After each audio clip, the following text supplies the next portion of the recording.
Well, Helen, thank you so much for being here with me on the Entrepreneurial Success Podcast. I think, when you said we haven't done this, and I thought, yeah, why haven't we done this?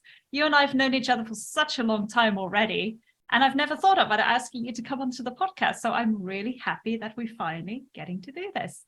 It's a really good point, actually, because I think we met in 2020. We did. So I think the audience are now like, who's this Helen? Who is she? What is she up to? Tell us a little bit about yourself, who you are and what you do. So I have been designing websites for 14 years. I started way back when I wanted to learn a new skill, and somebody very close to me had a bit of a website disaster.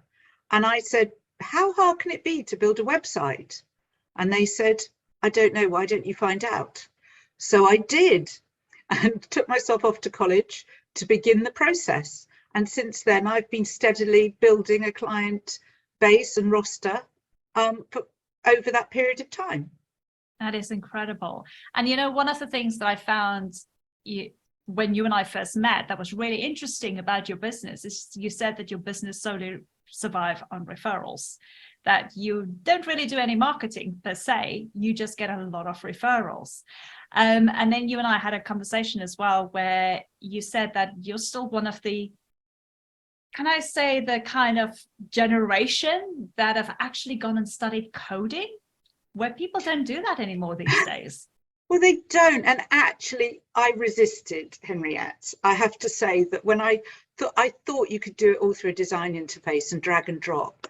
But then when you realize you want to make really fine amendments and do things, or make something function better or faster or slower, or, bring all of this in, you do have to learn a bit of code. And the thing is, I had to really convince myself I wanted to go down that line, because I resisted. And then I just thought, it's another new thing to learn, and that's a great thing. Yeah. And I honestly take my hat off to you, because anything to do with coding, I think for some of us, we're already shaking our heads going, nope, not me. So it's nice to know that you've got that under your belt, because like you say, you have got that capability to help your clients make those small little tweaks that certain interfaces can't do for you. There are fun codes and there are really dull codes, by the way. So the dull codes put everything sort of roughly where it should be. And the fun codes is called the styling code, which is where you get to tweak colors and shades and animation and things like that. And that's really good fun. Yeah, I can imagine. Well, let's talk about websites then, because I think this is the thing that everybody, can have a conversation about. But in particular, I'm so excited to have this conversation with you, because I get a lot of people, business women in particular, who are either looking at redoing their website or thinking about starting a website because they've never had a website before. And I think one of the biggest questions I always get is, what is the content that I need to include on my website? Now, from your perspective, because you've got so many years of experience and you've seen development and growth and how things have changed, especially in the technology world, what would you say these days? What is the main thing when it comes to content that people need to think about basically on their website? Well, there are several different types of website to begin with. One is just to be a brochure and inform and tell people you exist. Another is to invite somebody to take a really good call to action and move through your site. And the third is to be transactional, where you're taking money. So it very much depends what sort of website you're looking to have.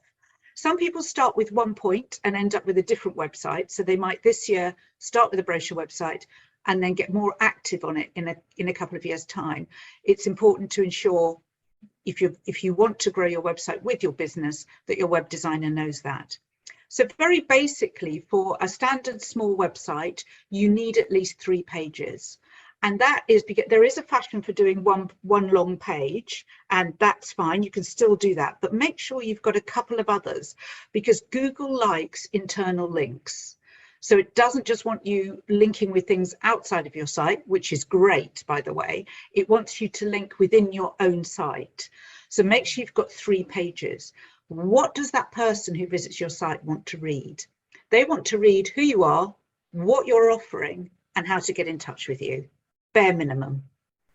That's really good, actually, because I know when you say Google wants to have those internal links, I find it all the time that when I create content, the one thing my little SEO pop-up says, basically, hey, there's no internal links. I was like, damn, forgot it again. And then I've got to go and find out what other content I have that is similar to this and put that internal link in, which really helps.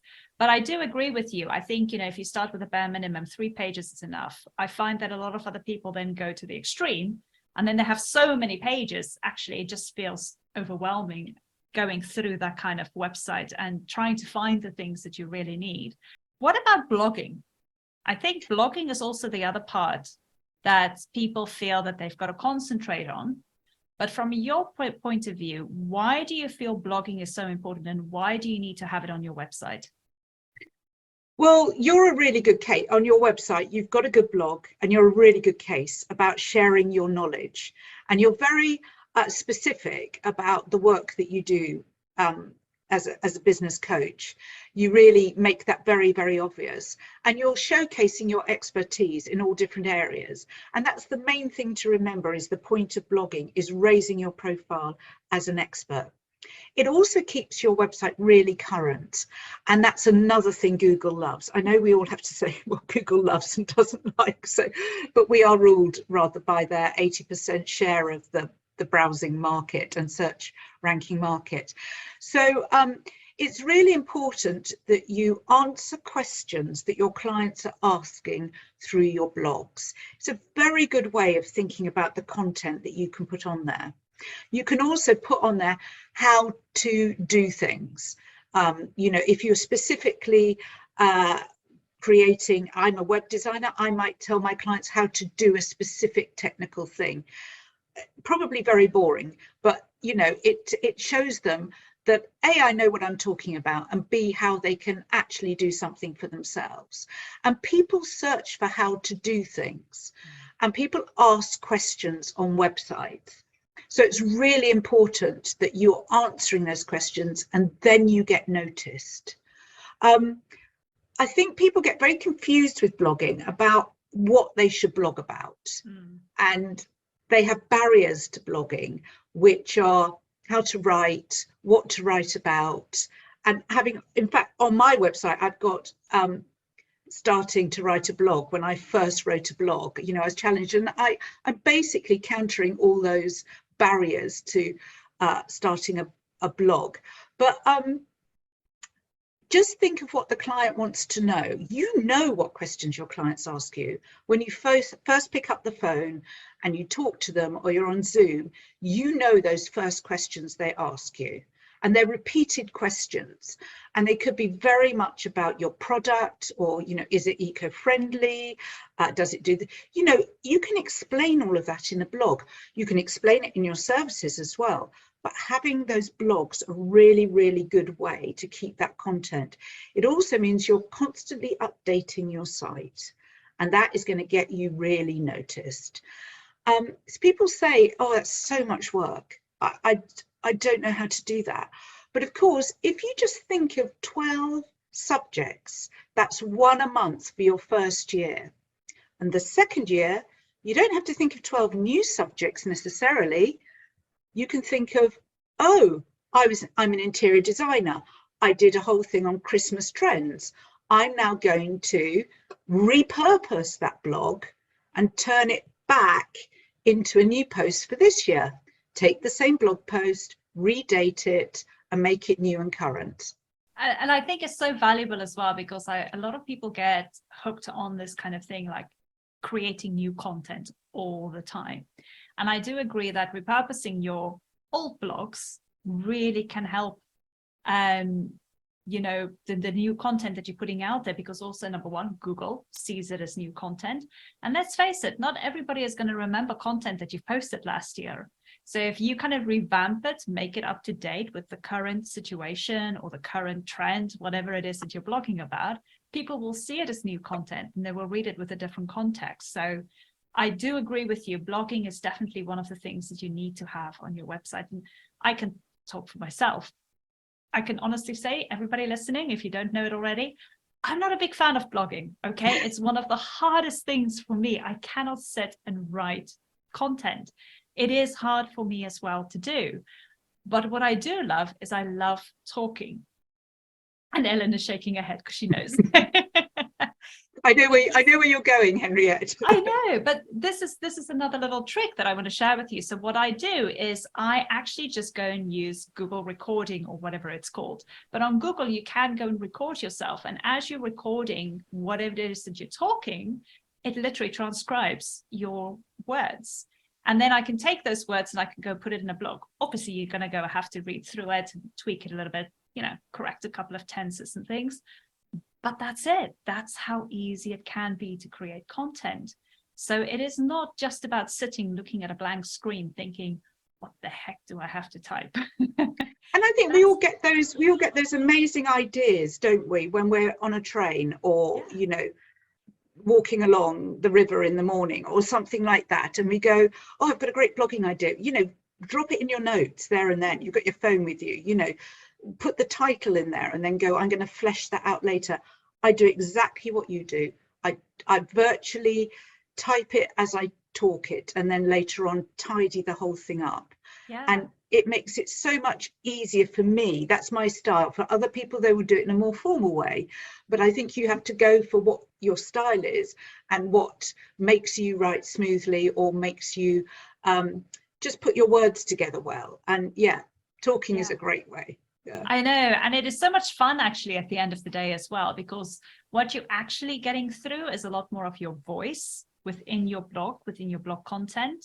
And people pick up on that as well. I mean, the old days of writing very formally is not so much what people are looking for these days. They're looking a lot more for that authenticity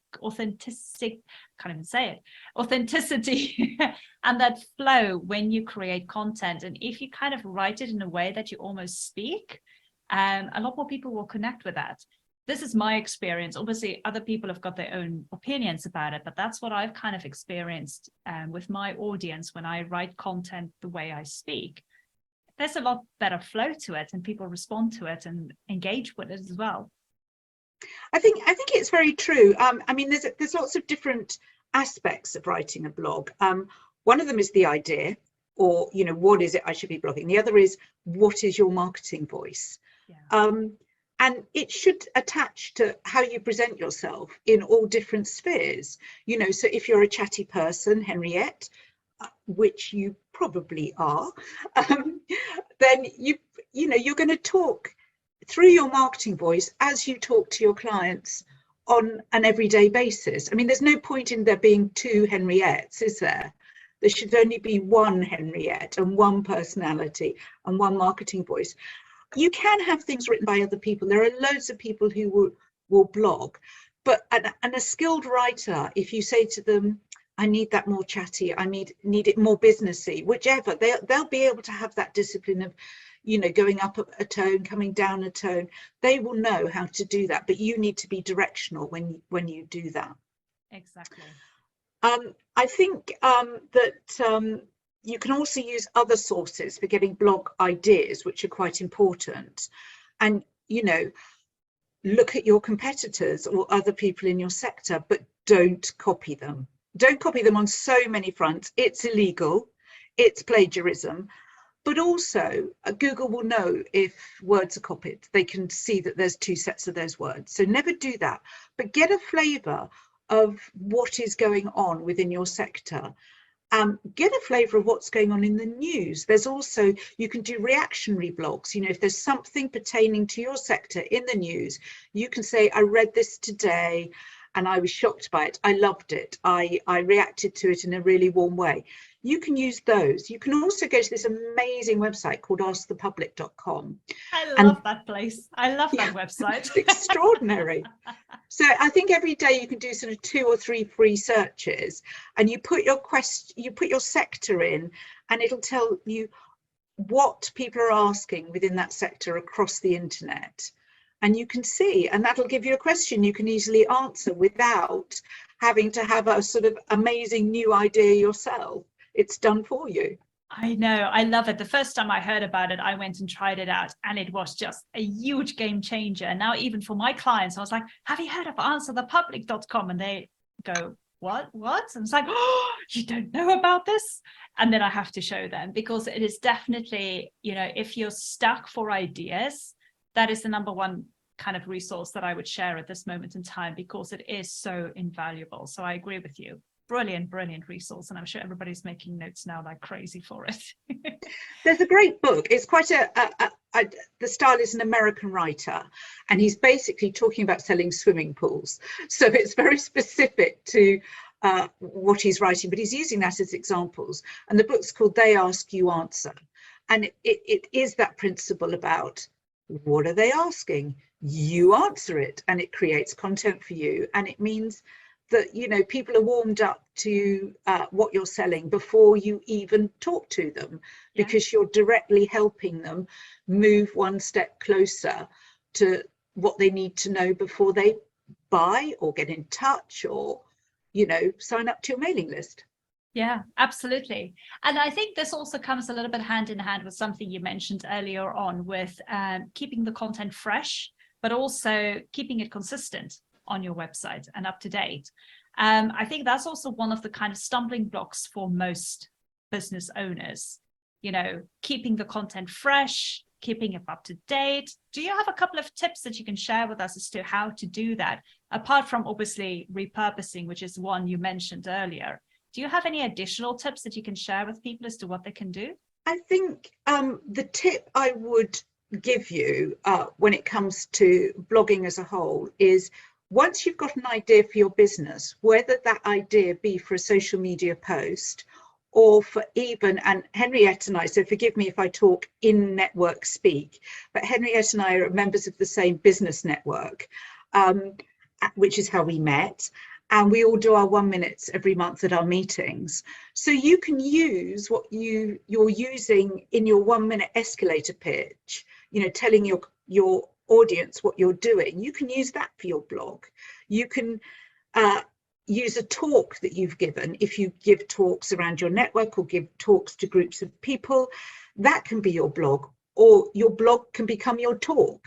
So it's not a question every day of thinking of a fresh idea. It's working on an idea that's of interest and then making sure it's used in all these different places. You're getting the maximum out of that asset that you've made for yourself. Yeah. So basically, for all of you listening or watching this video, there are no more excuses. Okay, you can go and create content, you can be consistent with it, you can repurpose it. There are tons of ways for you to get your content out there. You just have to overcome that little hurdle of questioning yourself and thinking, maybe I'll do this tomorrow. And then tomorrow comes and you think, maybe I'll do it tomorrow.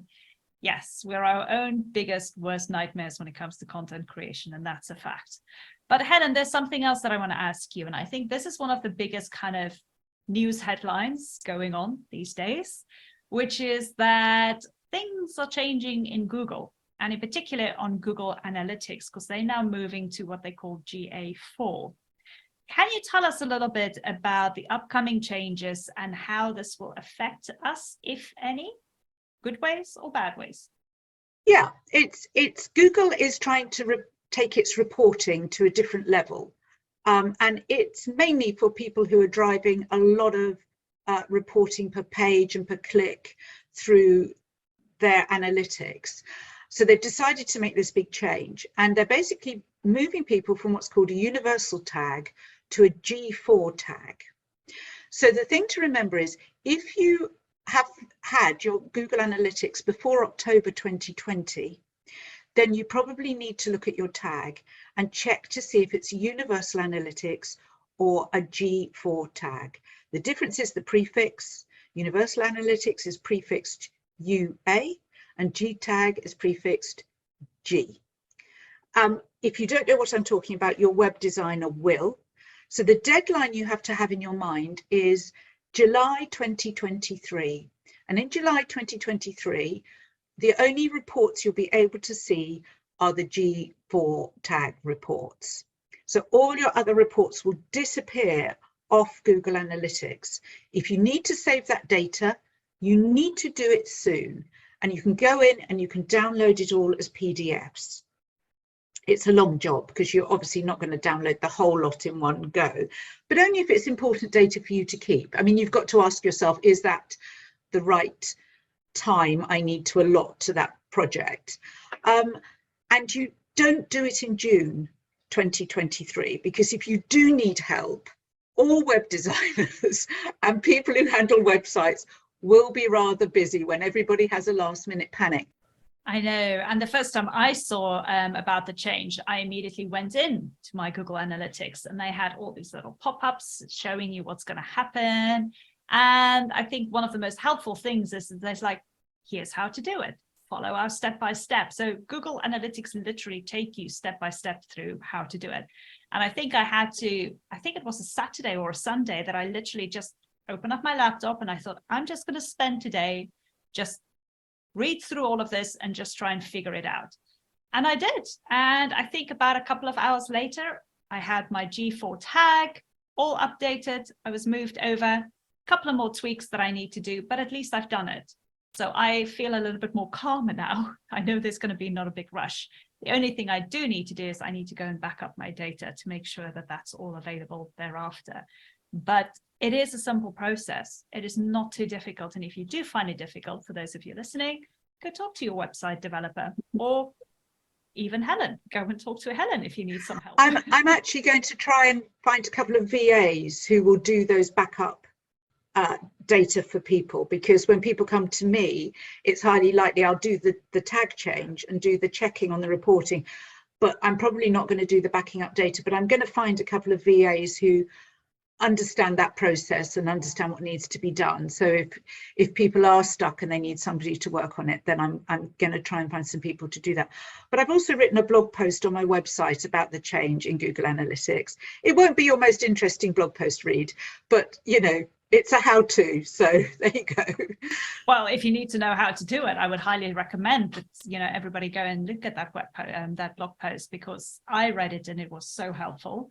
You kindly put a link there to a video as well, which was really helpful just to kind of see it. For those people in particular who don't understand Google Analytics or don't know what it is that is happening, I think it was very helpful for me in particular as well. Yeah, I've tried to make it simple for people. Somebody else had done the videos. I asked him if I could include them because he'd covered all the ground anyway, and he explained it really simply. So I just thought, who better? I'm not going to do it any better. He can do it. And he was very kind to give me permission to put them there. So that's brilliant. So what we'll do is, for those of you listening, if you want to know a little bit more about the Google Analytics change, I'll obviously put in my show notes the link to Helen's blog, so you can go and have a look at that. And like she said, she kindly got a video there as well that you can go and watch on YouTube. But overall, I think, you know, when it comes to your website, you've got no excuses to have a good website. You can either try and do it yourself with the tips that Helen, you know, shared here as to what you need to think about, what you need to have on there. And then I know for some of you thinking, techie stuff, way above me. I didn't even have the time. I can't even think about it. But this is where it's so remarkable, because there are website designers out there who can help you with this. And Helen is fantastic. I refer everybody to her that I know because of her years of experience, because of her knowledge, because of the coding history that she's got under her belt, all of that. Because you know me to be a geek, that's why. Well, you're a good geek. Yeah, thanks. No, in the nicest way. Honestly, Helen has got a lot of experience. So for those of you out there who are thinking about your website, redoing your website, creating one, you're not quite sure about content, you're worried about Google Analytics moving over, all of those kind of things, I would highly recommend that you just go and connect with Helen and just have a chat with her. I'm sure she'd be more than happy just to kind of guide you in the right direction and see how she can help you. So the link to Helen's website will be in the show notes. You can also go and connect with her on LinkedIn. And yes, and like I said already, we will have that blog post link also in the show notes. So just go and have some fun with it and connect with Helen. I'm sure she would love to have a chat. Any other tips that you want to leave the audience with? One more tip. I know what that tip is. Make sure that what is on your website and what you say in all your social media matches. So, you know, people update their social media and they forget about what's on their website. Their prices might be old, Their services might be old, their products might be old. Just have a little review session with yourself. Very good tip. I definitely highly recommend that as well, because you need everything to be unified all around. Oh my goodness. Thank you so much, Helen. I really appreciate it. And thank you so much for taking the time to come on the podcast. And I'm sure everybody got some great value from it. Thank you for asking me, Henriette. Good. We'll be in touch fairly soon again.